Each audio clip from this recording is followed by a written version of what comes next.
Escuela Bíblica. Un saludito allí a Sandrita, a Manuelito, que nos saludan por el chat, y aquí al resto de asistentes, Andreita, a Erika, buena noche. Y a quien más veo por ahí, a Uriel. Bienvenidos ustedes por acá, Keimar, Martica Reyes. Gracias a Dios por el tiempo que pueden, pues, ustedes disponer, ¿no? Damos gracias también allí a Juan David, que como siempre en su diligencia nos permite estas conexiones. Y bueno, y como también no siempre se menciona, pero valga también en esta noche mencionar aquí el agradecimiento a Lady por su apartamento y prestarme el lugar, ¿no? Para evitar el máximo de distracción. ¿Listos? Damos gracias a Dios por un nuevo día. Si les parece, acompáñenme allí donde se encuentra y oramos para dar inicio y empezamos con todo nuestro tema de esta noche. ¿Listo? Entonces voy a orar. Acompáñenme si le parece allí cada quien en su lugar, por favor. Yo te doy gracias, Dios, por esta bendición una vez más, un día más de vida, un día más en tu presencia, lo que ha sido disfrutar de tu gracia y de tu misericordia. Un día más, llegará a estas horas de la noche, tal vez ya muchos aquí están descansando de lo que ha sido como una cotidianidad. Eh, Todo esto es por ti y para ti, Señor, aunque muchas veces no lo reconozcamos así, aunque muchas veces pasen las horas y simplemente no lo tengamos en cuenta. Es bueno recordar que no pasa un minuto, no llegamos a una noche sin que sea obra tuya, Señor. Y eso ya es un motivo inmenso de alabanza para ti, Señor. Hoy queremos acercarnos a esta pequeña clase, recordando que sin ti no somos nada, Señor, que independientemente de todo lo que hay detrás, las circunstancias y demás, eh, tú eres el dueño de nuestra vida, tú eres en quien queremos reposar y eres en quien debemos y podemos buscar ese refugio adecuado, Señor. Recibe la gloria y la honra en esta noche, en el glorioso nombre de Jesús. Amén y amén. Y listo, entonces, mis queridos estudiantes, esta clase pues ya volvemos eh, a lo habitual del libro, ¿sí? Lo menciono pues porque seguro recuerdan que tanto hace 15 como hace 8 días estuvimos hablando de un tema que surgió pues por una pregunta que se hizo, ¿sí? O por una afirmación tal vez aquí en alguna de las clases de los miércoles, donde se referían a, a, eh, a la crueldad de Dios, ¿sí? Al momento de pronto de, mm, de nosotros o aquellos personajes bíblicos atravesar situaciones de esas complicadas, veíamos varios ejemplos y tratábamos de establecer de si definitivamente sí o no Dios había sido realmente cruel, partiendo del significado un poco de lo que era la palabra crueldad o que implicaba el que alguien fuera cruel, ¿sí? Entonces, a lo último del estudio veíamos que no podemos hablar de una crueldad de Dios, teniendo en cuenta que hablar de crueldad significa hablar de alguien que goza de ver sufrir al otro. Básicamente es eso, ¿sí? Básicamente de hablar de crueldad es de alguien que se deleita en verlo a usted y a mí mal. ¿Listo? Eso es alguien cruel. Para no extendernos más y no volver allá al estudio, eso es básicamente la crueldad. Entonces, tratábamos de ver un poco que detrás de lo que aparentemente fue una crueldad un juicio durísimo de parte de Dios y tal vez un trato muy, muy complejo, sí, detrás de todo eso, detrás de que por ejemplo, lo de Hoff pareciera un experimento, lo que había era un propósito mucho más grande, una redención, una revelación, y depende pues ya el caso que haya sido, ¿sí? Vimos el caso con Adán y Eva, vimos el caso con Job un poco más, vimos el caso con el mismo Jesucristo y le pegamos un brochazo a situaciones como la de José, como el exilio babilónico, eh, como Agar en el desierto y algunas otras que tal vez allí en el videito de hace 8 días seguramente se encuentren. ¿Listo? Entonces, hoy volvemos a nuestro estudio del libro. Esto que vamos a ver si está en el libro. Y definitivamente volver a este libro ha sido una sorpresa muy, muy tremenda, muy tremenda. O sea, ha sido impresionante. Entonces, vamos a ver, sin más preámbulo, cómo se llama nuestro tema en esta noche. Como siempre, pues vale, significaría mucho allí cada uno de ustedes, cada uno de los estudiantes, significaría bastante, bastante, bastante que se acercaran esta noche con lápiz, esfero y cuadernito. Eso sería maravilloso, ¿vale? Recuerden que todos estos temas son un poco ya más a nivel teológico, bíblico. Entonces, valdría mucho la pena. Se los recomiendo, se los sigo recomendando. Voy a enfatizarlo y voy a ser incisivo de aquí hasta terminar, porque seguramente encontraremos cositas bien particulares, ¿vale? Entonces, nuestro tema de hoy, así de una, se llama Llorando en la Oscuridad. Sí, hace parte de nuestro capítulo 12, que se llama así mismo, Llorando. ¿Listo? Entonces, apunté unas pequeñas preguntas ahí, como más bien preguntas retóricas, ¿sí? Preguntas para dejar en ustedes y que cada uno de ustedes vaya respondiendo allí mentalmente, ¿sí? Allí para usted. No tienen que necesariamente escribirlo en el chat ni nada, sino simplemente empiece a pensar, a pensar en esto a medida de que yo pues vaya mencionándolas. ¿Listo? Entonces, dice la primera pregunta. ¿Te consideras un miembro importante dentro de tu congregación? ¿Sí? ¿Te consideras un miembro importante dentro de tu congregación? Yo pues no estoy del todo seguro si todos los que estamos aquí reunidos pues nos estamos congregando.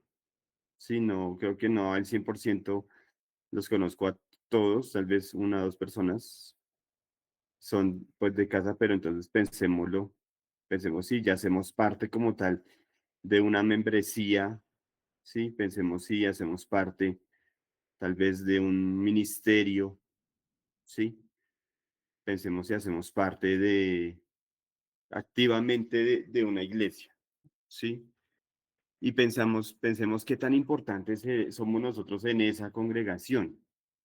Pensémoslo un poquito, ¿sí? No en el sentido de sobradez ni nada, sino ha ganado de pronto usted tal vez alguna reputación, alguna cierta estatus, ya sea por su manera de ser, por su manera de enseñar, por su manera de liderar, por su manera de servir, de tratar a los demás, ¿sí? No estamos aquí hablándolo como pues para gloriarnos, sino es simplemente mirar un poquito lo que hemos hecho, ¿sí? Y respondernos ahí. Entonces, ahí sigo repitiendo, ¿te consideras un miembro importante dentro de tu congregación? Segunda pregunta, ¿gozas de habilidades y o talentos excepcionales que has puesto para el servicio a Dios? ¿Sí? Entonces, digamos, en mi caso, yo tuve que preguntarme, obviamente esto, me lo tuve que preguntar mientras diseñaba la charla en esta noche. Y sí, yo digo sí, sí, gracias a Dios y a su gracia, eh, Él ha puesto en mí un talento especial muy bonito para los asuntos, digamos, musicales, ¿sí? Entonces, efectivamente, puede que sí, goce hoy día de una habilidad para la música, ¿sí? Más o menos desarrollada, pero a la final es un talento, ¿sí? Un talento bien especial, digamos, tal vez, si cabe decirlo, un talento para estos asuntos, ¿sí? Un poquito para poder enseñar algo de lo que Dios me comparte, predicar en ciertas ocasiones, ¿sí? Trabajar en ello, mi trabajo también tiene que ver mucho con esto. Entonces, yo personalmente sí tuve que responderme, yo decir sí, sí, realmente sí gozo de habilidades con las que he trabajado y he servido a una iglesia y he servido a chicos en un colegio y a mis cercanos. ¿Mm? Aquí otra pregunta. ¿Tenemos hijos, hijas o familiares que son excepcionales? Excepcionales en algo, en alguna labor, en alguna tarea. Sí, por ejemplo, eh, también tuve que responderme, sí. Y sí, digamos que mis padres son excelentes en sus labores allí en donde trabajan. Ellos tienen una estima importante y muy especial, eh, pues, dentro de su equipo de trabajo. Entonces eso me parece que los hace sobresalientes. Tengo también un hermano que se destaca mucho también en el ámbito musical. Y entonces, pues, digamos que también es como un sí a esa pregunta. Entonces, no sé, de pronto usted piénselo allá y con calmita, si tiene algún familiar así súper sobresaliente en algo con un arte muy, muy especial y muy bonito, ¿sí? Y entonces, eh, pasamos a ese puntico que ustedes pueden estar viendo ahí, ese cuarto punto, tipológicamente hablándolo, tipológicamente, ¿sí? No en términos bíblicos o en términos de salvación, sino en un cierto sentido figurado. Nosotros, ustedes y yo, ¿sí? Somos como unos hijos de Coré, ¿sí? Entonces, ¿qué sucede? Si tal vez su respuesta fue más bien afirmativa a las preguntas que leímos ahí, que están ahí listadas, si su respuesta fue afirmativa, querido estudiante, eso quiere decir que usted es una persona digna de haber escrito o de haber podido llegar a escribir en algún momento un salmo como el Salmo 88, como el salmo que está ahí a lo último, en el último puntico. Sí, usted es una persona digna de vivir lo de ese salmo. ¿Listos? Entonces, téngalo así presente. Si su respuesta a las tres preguntas fue como sí, afirmativo a cada una de las tres, usted es una persona digna de vivir lo vivido en el Salmo 88 por aquel escritor. Ya vamos a profundizar allí, ¿vale? Y ya vamos a ver entonces qué es lo que está ahí sobre los hijos de Coré. Entonces, aquí empieza todo, ¿vale? Voy aquí a leer un momentico para contextualizarlos. Si les parece, por favor, usted si tiene su Biblia, diríjase al libro de los Salmos y busque el Salmo 88. Busque ya el Salmo 88. Y hagamos una cosita. Alguien que de pronto abra su micrófono. Alguien que abra su micrófono, porfa. Y me lea lo que dice el Salmo 88, pero ese fragmento que está entre el título del Salmo y el versículo 1, porfa. Así rápidamente, súper rápidamente. El primero que lo encuentre de una lo lee.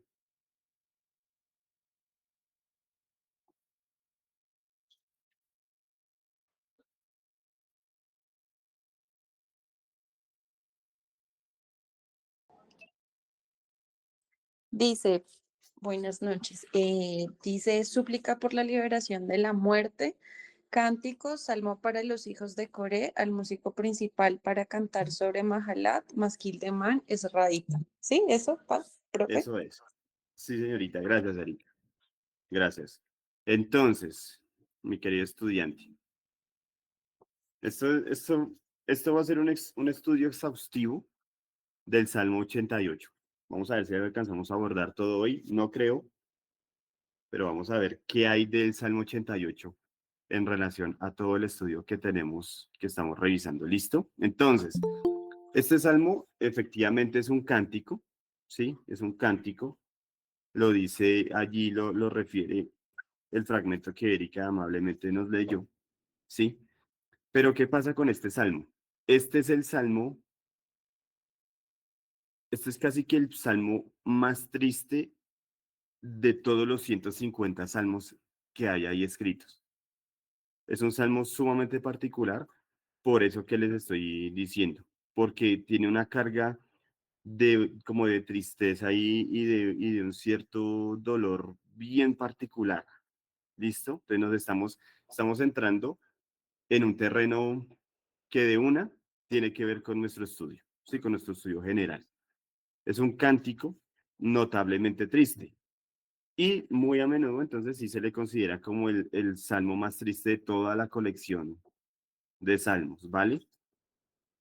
¿Qué más? Dice que así como muchos otros, son más o menos unos 12 o 13 salmos,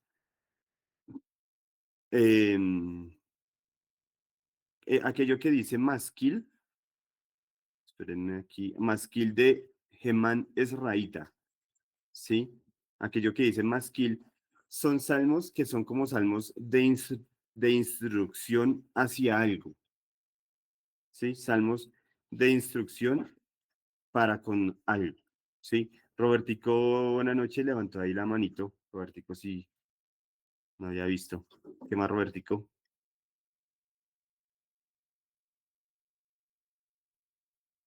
¿Será que se le chispoteó ahí la manito? Parece que sí. Bueno, yo sigo y cualquier cosa, Robertico, ahí me comenta, ¿vale? ¿Listos? Entonces, esa parte que dice masquil de Gemán Esraíta es como dando referencia a que ese salmo es un salmo para instruir en algo. ¿Listo? En algo, ¿vale? Y es un salmo para cantar delante de varias personas. Y eso lo notamos como cuando se dice ahí al músico principal, ¿sí? Al músico principal. O sea, ese músico es el que tiene que cantar para muchas personas, ¿vale? Es un salmo para hablarle a una audiencia, pues, grandecita. ¿Listos? Entonces, dice ahí, salmo para los hijos de Coré. Entonces resulta que me puse a mirar quién era Coré y tengo aquí una parte como un cierto, una cierta reseña. Entonces dice allí, el capítulo 16 de Números narra un episodio clave en la historia de Israel en el desierto, la rebelión de Coré y de otros personajes que pues no los vamos a mencionar ahorita, ¿sí? Se rebelaron contra la autoridad pues que Dios había establecido para con Moisés y con Aarón. Entonces, voy así como medio a resumirles. Israel, entonces ya había salido de Egipto, estaba en la travesía por el desierto, habían visto muchos milagros y pues también habían visto como un buen número del pueblo pues se rebelaba y se rebelaba y se rebelaba. En el capítulo 15 Dios establece entonces leyes adicionales sobre sacrificios, sobre expiación, todo para recordarle al pueblo que Dios es santo sobre todo. ¿Listo? Y entonces, al momento en que se establecen estas leyes, eso empieza a generar esa tensión y esa rebeldía allí en Core. ¿Listo? Él hacía parte, Core hacía parte, era de los levitas, ¿sí? Pues ellos se encargaban como de transportar los utensilios sagrados, Eran muchas personas realizando esta tarea. Entonces aquí, por ejemplo, hay un reclamo bien particular en ese capítulo y es que eso es número 16, ya les dije, ¿cierto? Dicen como un reclamo como que decía tipo, basta ya de vosotros, porque toda la congregación, todos ellos son santos. ¿Por qué pues os levantáis vosotros sobre la congregación de Jehová? O sea, porque ustedes son los únicos como con ese derecho? ¿Qué los hace a ustedes llamarse líderes si todos aquí también son iguales de santos? Porque ustedes son los únicos que pueden hacerlo, ¿sí? Entonces como que ellos estaban buscando eh, ponerse un poquitico en contra de la autoridad ya establecida, ¿vale? Eh, espérame. Entonces, bueno, Moisés pues ahí da una respuesta, él se postra como en una señal de humildad y pone una prueba, esto es bien particular. Dice, Coré y su gente traerán incensarios ante Jehová y Dios mostrará a quién ha escogido. Moisés acusa a Coré de inconformidad. Como levita ya tenía un servicio especial, pero además quería el sacerdocio. Como levita él ya tenía una tarea especial. Si no era para menos el estar transportando los utensilios sagrados. Pero Coré quería más y lo estaba buscando de una manera un poco irregular, ¿no? Un poquito abrupta, ¿sí? Los otros rebeldes al lado de Coré se niegan a presentarse ante Moisés. Lo acusan de haberlo sacado de la tierra que destilaba leche y miel, haciendo referencia, ellos hablaban de esa tierra, hablaban de Egipto, súper irónico, ¿sí? Y decían que Moisés los había sacado de Egipto para matarlos en el desierto, ¿sí? Y lo acusan de querer como enseñorearse de todo el pueblo, ¿sí? Entonces, aquí, ahí, esperen un segundito, dice aquí, uy,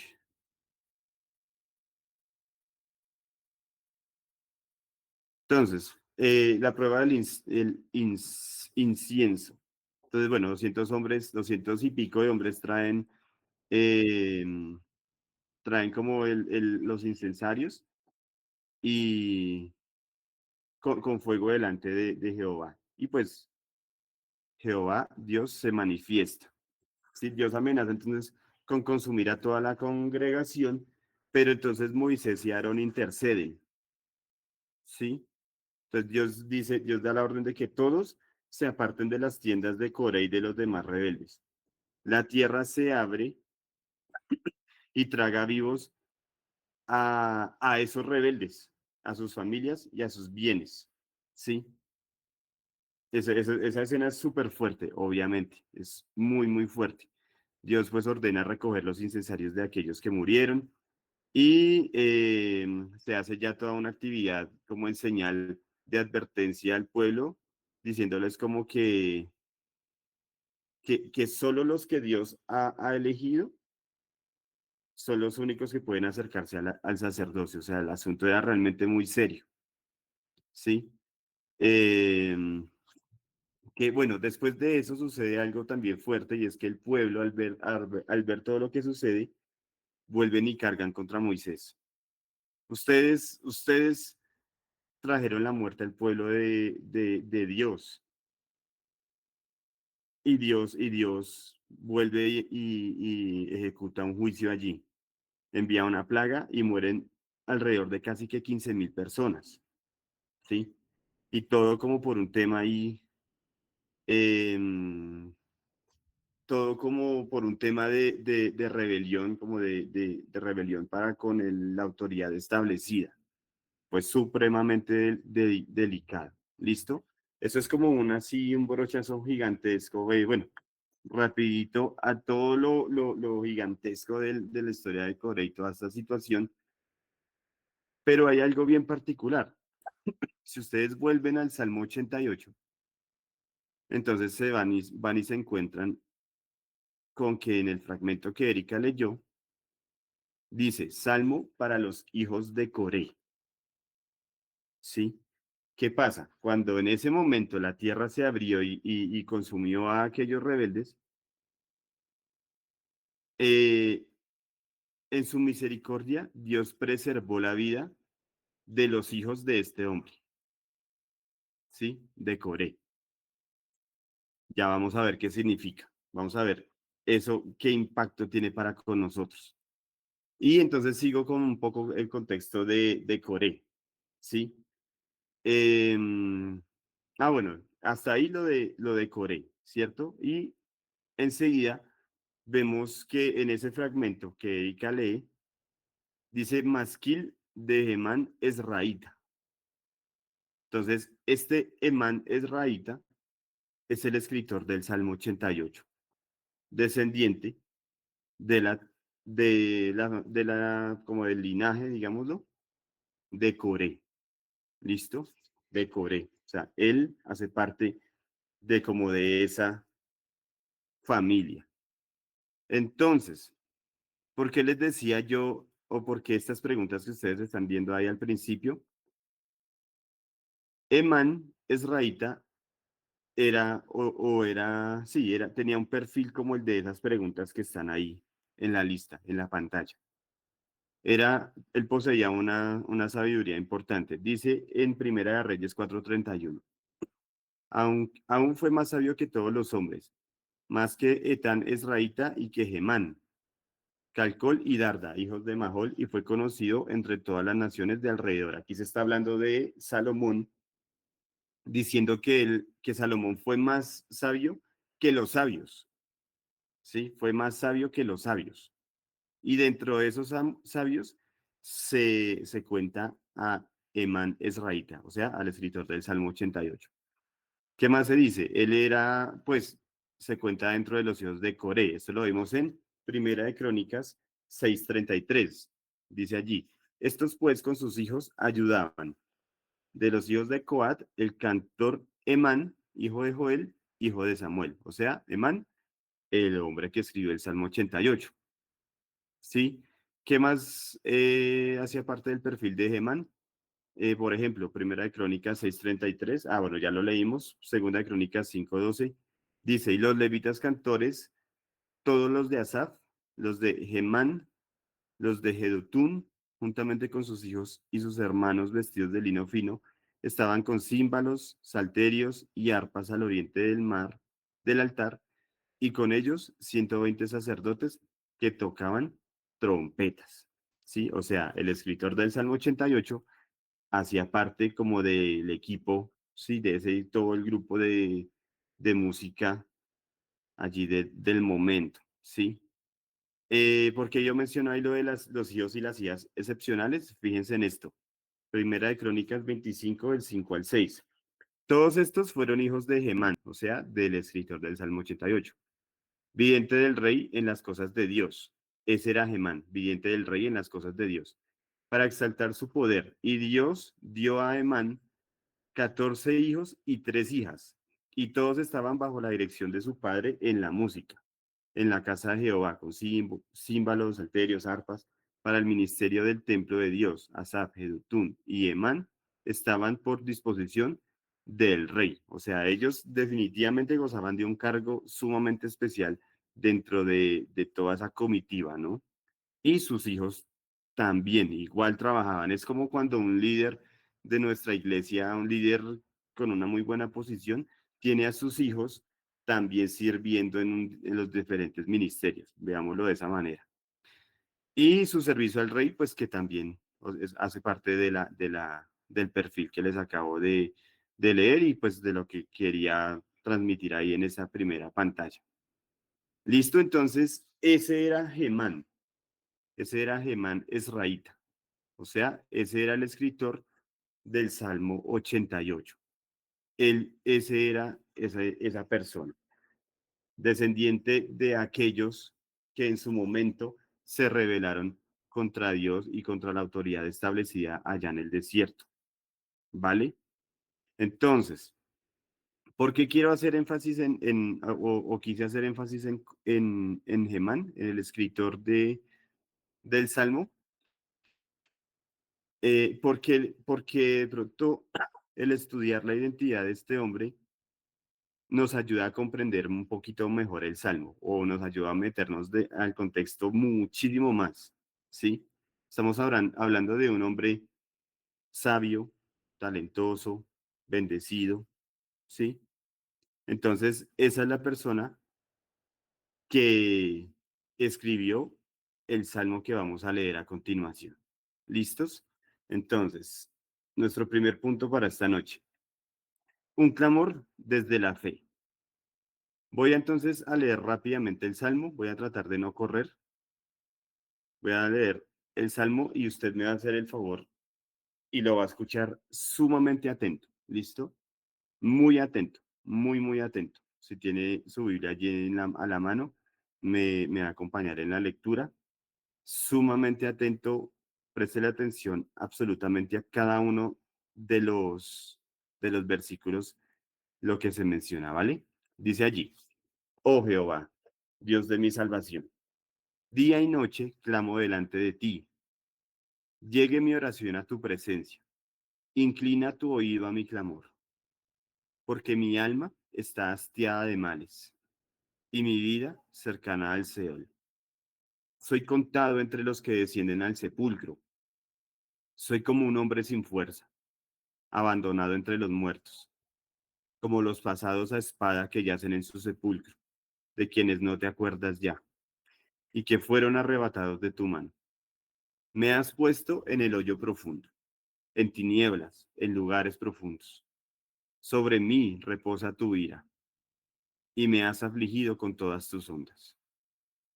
Has alejado de mí mis conocidos, me has puesto por abominación a ellos. Encerrado estoy y no puedo salir. Mis ojos se enfermaron a causa de mi aflicción. Te he llamado, oh Jehová, cada día. He extendido a ti mis manos. ¿Manifestarás tus maravillas a los muertos? ¿Se levantarán los muertos para alabarte?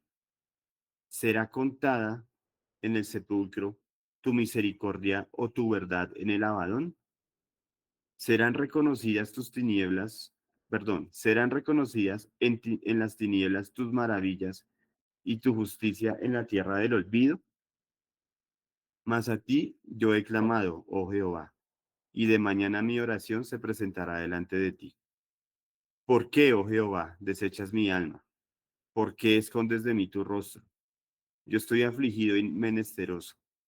Desde la juventud he llevado tus terrores. He estado medroso. Sobre mí han pasado tus iras y me oprimen tus terrores. Me han rodeado como aguas continuamente. A una me han cercado. Has alejado de mí al amigo y al compañero, y a mis conocidos has puesto en tinieblas.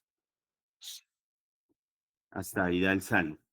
Entonces, si usted se pone a ver, de los 150 salmos existentes, parece que este es el único salmo que termina, por ejemplo, con esa palabra, con tinieblas, ¿sí? Entonces, ¿qué sucede? Usted dirá, no, pero Andrés, hay más salmos que son así como ese clamor, buscando de Dios, buscando ayuda, como reconociendo una situación difícil.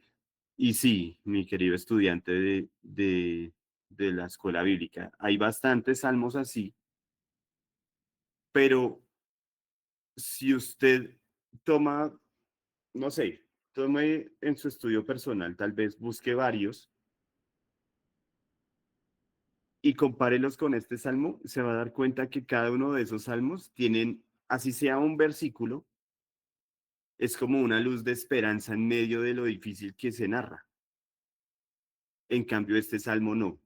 Este salmo no tiene ni uno, no tiene ni siquiera una pequeña lucecita de como que, bueno, pero aquí calma la vaina. No, este salmo es dramático de principio a fin.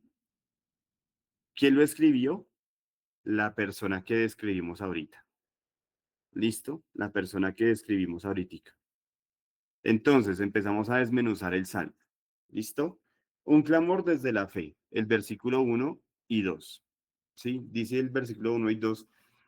Oh Jehová, Dios de mi salvación, día y noche clamo delante de ti, llegue mi oración a tu presencia, inclina tu oído a mi clamor. ¿Listos? Entonces, empezamos a desmenuzar el salmo, vuelvo e insisto, ojalá tenga allí con usted su eferito, su papelito, su libreta, para todo lo que pueda salir en esta noche. ¿Listo? Oh Jehová, Dios de mi salvación. Primera línea de este salmo tan especial, ¿sí? Entonces, uno empieza a mirar este salmo y uno dice, ah, bueno, un salmo bien, un salmo chévere, como los otros, normalito, todo bien. Sí, el salmista comienza alabando a Dios, ¿sí? Dios de mi salvación, ¿sí? Hasta lo cantamos por ahí en muchas canciones, ¿sí? Entonces uno de una puede invitarse a pensar en un rescate, porque pues el salmo es una oración, una súplica por la liberación de la muerte, dice el título. Entonces uno dice, ay, tan chévere.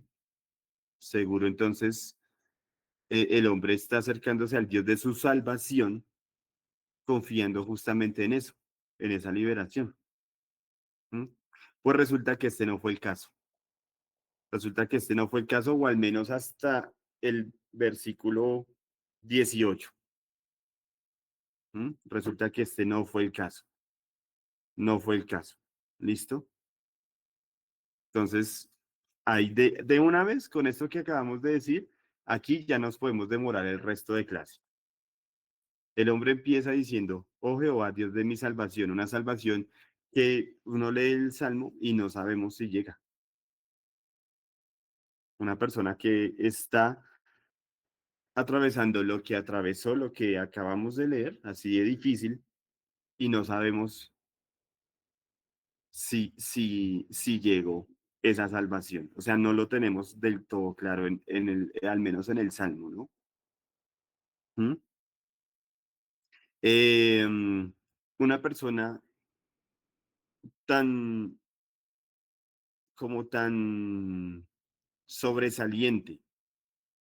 La persona que acabamos de describir, una persona con gran sabiduría, contada dentro de los hijos de Coré, musicalmente hábil y en el servicio impecable. Sus hijos e hijas también estaban para el servicio. Esa persona está escribiendo este salmo. Reconoce que hay un Dios que es dueño de su salvación, pero escribe estando sumido en un asunto sintiéndose tan derrotado, y no sabemos si ese Dios de su salvación le dio esa liberación en ese momento al escribir eso. ¿Listo? Piénselo allí, empiece a pensarlo, porque si su merced dio el sí a las tres preguntas del principio, entonces está ocupando un lugar similar al de Gemán en esta noche. ¿Sí? Entonces, sigo leyendo acá.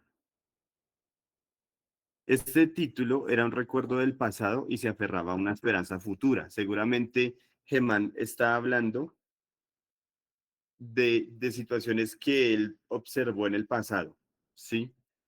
Tal vez Dios le dio a él la victoria frente a varias situaciones y por eso él estaba hablando de ese Dios de esa salvación, ¿sí?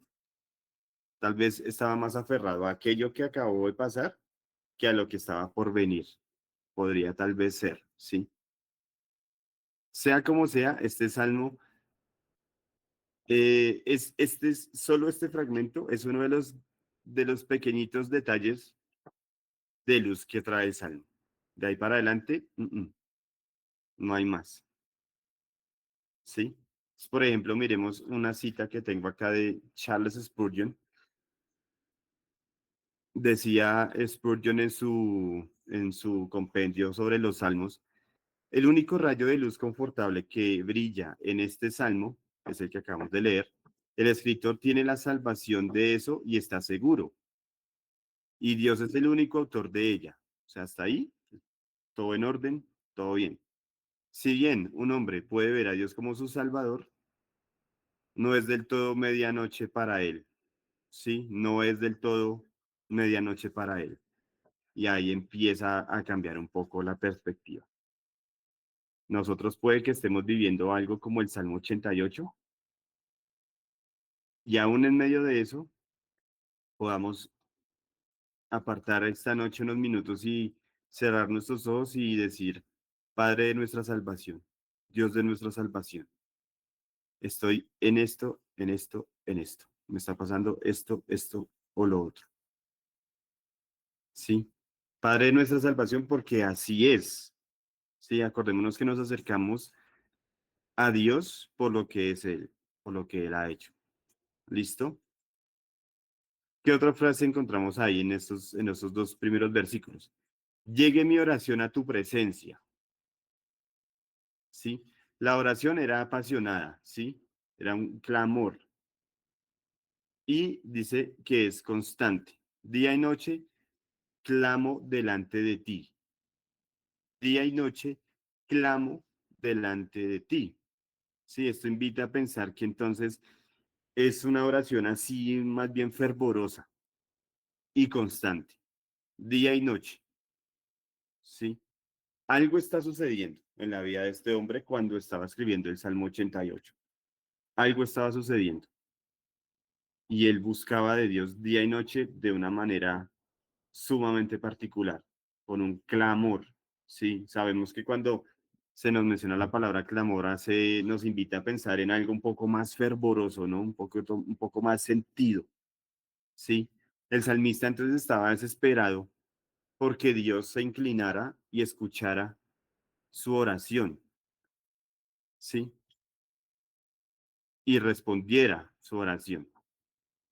¿Listo? Día y noche clamo delante de ti. Llegue mi oración a tu presencia. Clamo delante de ti. Entonces, eh, por ejemplo, aquí encontré una cita bien particular. No importa cuán profunda y oscura fuera la aflicción de Gemán, aún podía hablar con Dios al respecto, ¿sí? La desesperación a veces hace que los hombres callen y a veces los vuelve elocuentes. Yo creo que nos ha pasado a todos, ¿sí?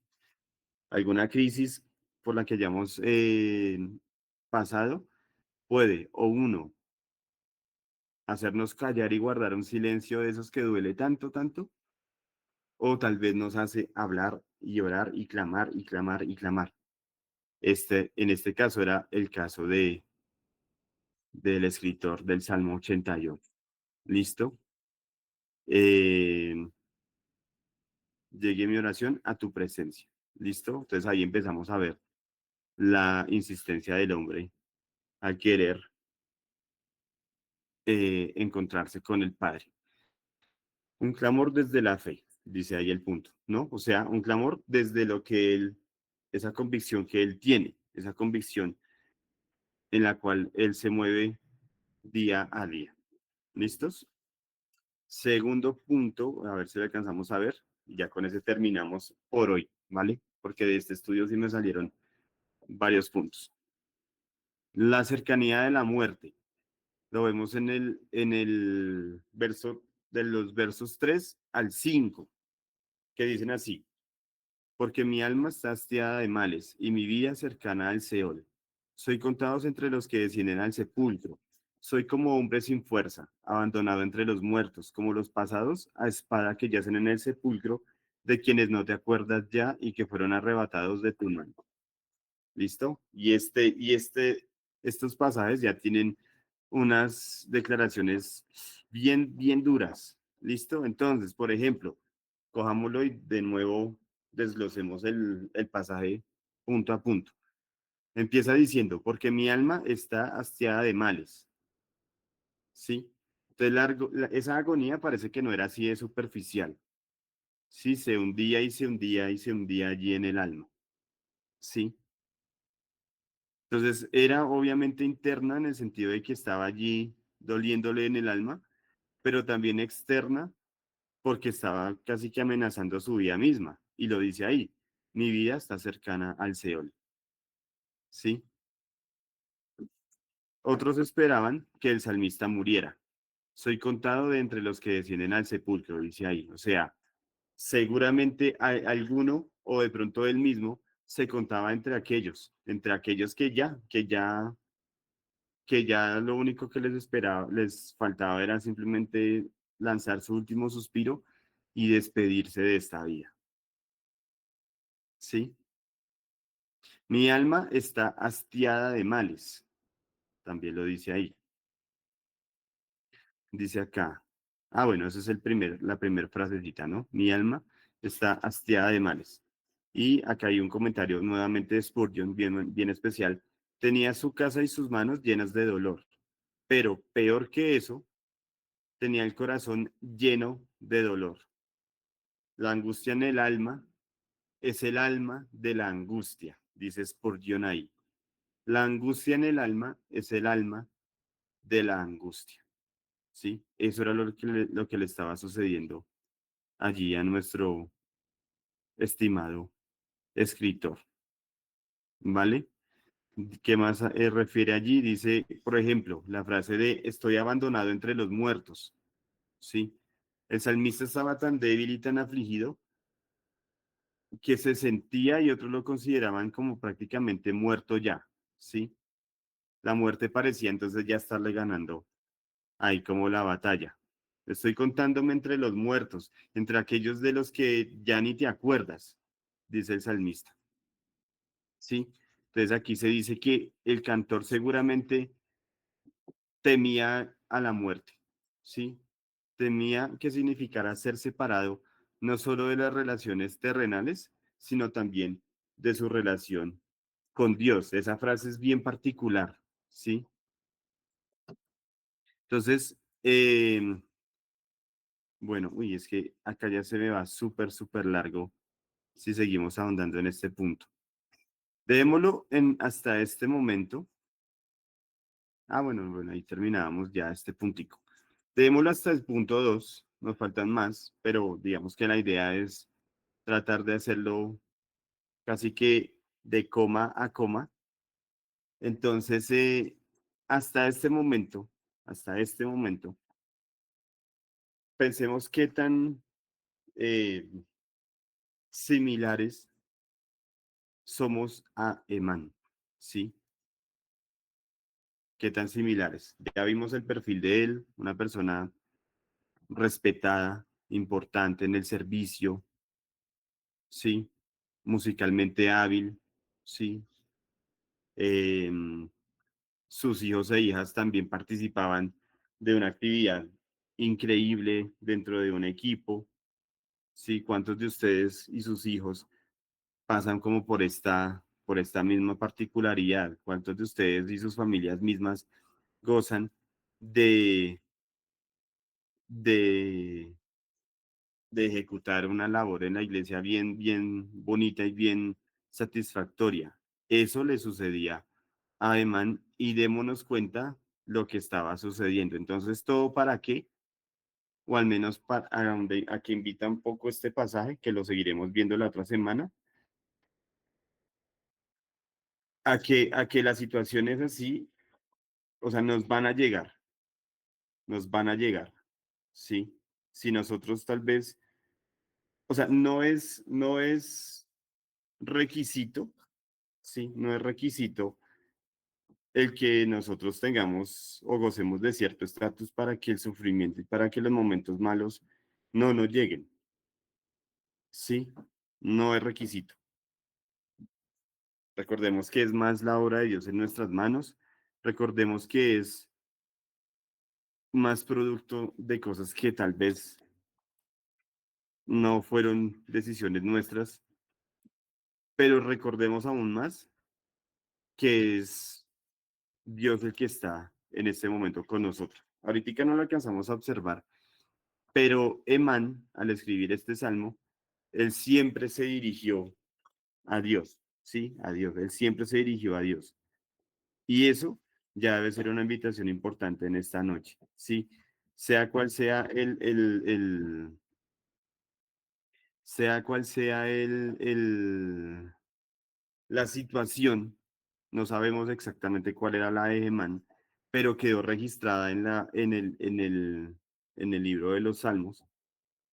Entonces es importante pensar que si está ahí es porque aún podemos extraer cositas de este de ese pasaje tan dramático. ¿Listo? Entonces, por el momento, y sé que pronto puede no ser como tan satisfactorio, debemos dejarlo hasta ahí. Sí, debemos dejarlo como así, como súper en punta, pero me pareció importante detenerme un poco en lo que era el contexto tanto de los hijos de Coré como como de este autor, ¿vale? ¿Todo para qué? Para, para entender que nosotros somos como ellos, ¿sí? Que así como los hijos de Coré son como hacen parte como de esas personas de las cuales Dios tuvo misericordia y no los sumergió en un juicio, nosotros también, ¿sí? En ese sentido somos como los hijos de Coré, ¿vale? Hablándolo en un sentido un poco más bien figurado. ¿Listos? Entonces, y bueno, y como Eman, pues porque nosotros tal vez gozamos de una cierta cercanía con el Padre que no nos exime de atravesar situaciones difíciles, como las que él mismo estaba atravesando y describiendo en el Salmo 88, ¿vale? Entonces, si les parece, por favor, acompáñenme nuevamente en una oración. No sé si alguno de ustedes, pues a propósito de todo lo que hemos venido estudiando, tiene algún motivo como de oración y pues aprovechamos los minuticos en esta noche para orar por algo que tal vez pueda y quiera mencionar aquí de pronto.